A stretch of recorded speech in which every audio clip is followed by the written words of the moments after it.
I think our family story and the loss of Mara is great proof that this can happen to anyone. They are a picture-perfect family, loving parents, two beautiful young daughters, but as Penny Legate will tell you, there is always a story behind the picture. I couldn't imagine. I could not imagine I had a daughter that was using heroin. These are the poor villages outside of Calcutta, India. As a longtime news anchor and reporter in Seattle, Penny had seen the devastating effects of addiction in the community. But now, it was in her own home. Her daughter, Mara, became an addict. It started in middle school, around puberty, her drug experimentation. It started with alcohol and pot, so the typical gateway drugs. I'm really, really incredibly grateful to you guys. Thank you. Mara went to treatment. All was going well. She graduated from high school, held a job, was making plans for college. In the spring of 2012, Mara moved in with her mom. And a month later, she was gone. No idea that she was using again.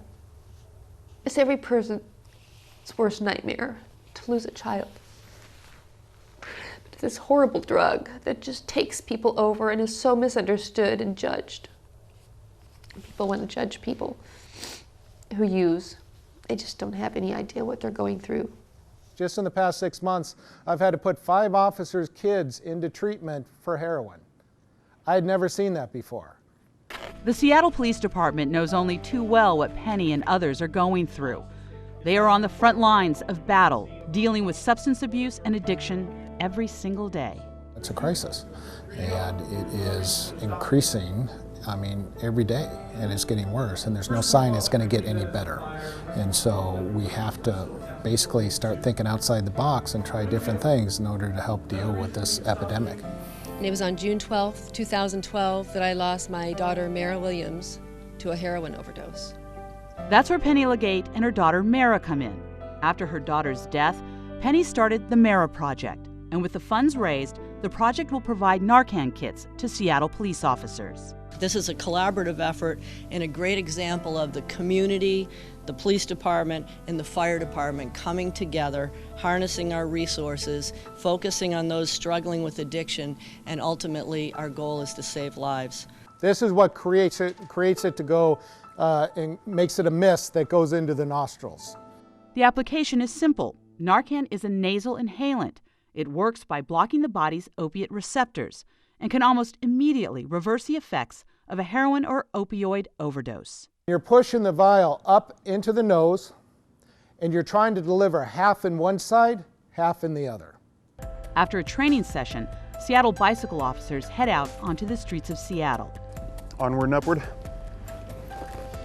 They see the evidence of addiction littered on the sidewalks. Use needles. And they are grateful for one more tool to help those in need.